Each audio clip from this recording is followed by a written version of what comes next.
Item number SCP-069. Object Class: Safe. Special Containment Procedures. SCP-069 is currently impersonating former Foundation agent and is housed at Humanoid Containment Site 06-3. As SCP-069 is currently on suicide watch, all requests it makes must be approved by no fewer than 2 Level 3 personnel. If SCP-069 attempts to breach containment, it must be subdued using non-lethal methods. If SCP-069 dies, undercover agents are to be instructed to monitor reports of incidents in which individuals appear to have escaped certain death, and SCP-069 is to be recontained as soon as possible. Note: despite the fact that SCP-069 is identical in all ways to Agent, it remains an active SCP in containment, and is not to be treated as a Foundation employee. Any requests for classified information are to be denied, and visits from former coworkers without proper authorization are not allowed. Description: SCP-069 is a presumed humanoid entity of variable appearance and gender.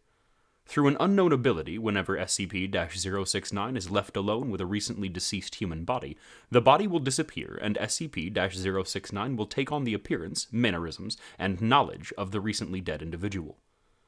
Through extensive experimentation, it has been shown that SCP-069 is completely indistinguishable from the individual it impersonates, matching the original individual's fingerprints, DNA, and with nearly perfect precision.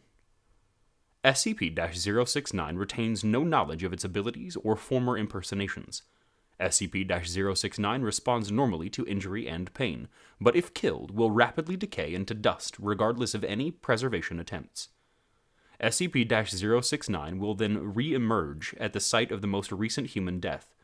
There is no known maximum range to this effect, and so far has been observed in jumps of up to 675 kilometers.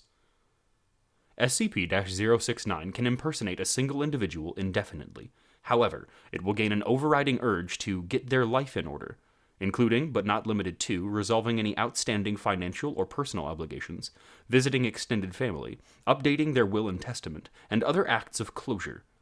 When questioned, SCP-069 professes no driving motivation other than a desire to straighten out their lives in the event of an unforeseen injury or death. SCP-069 first came to the Foundation's attention on following reports of one John M., a city firefighter who miraculously emerged alive from a 3-alarm building fire in which 2 other firefighters and 11 civilians perished. Undercover agents attached to the local authorities were notified of a possible SCP when reports emerged that the firefighter's equipment had been damaged beyond recognition, and that it had been deemed nearly impossible for the firefighter to emerge unscathed. Approximately 3 weeks later, then presumed John M. responded to another large-scale building fire, during which he entered a smoke-filled room alone and was never found. A single civilian was rescued from the building, again nearly unharmed despite the heavy smoke reported within the building. SCP-069 was designated the following day and rendered into Foundation custody by members of Mobile Task Force XI-3, the Body Snatchers.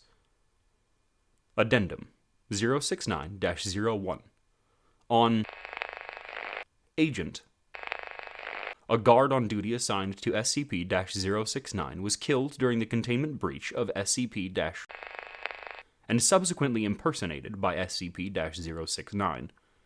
Although initially in denial after being informed of its identity, it had been mostly cooperative since its impersonation of a mid-level Foundation employee.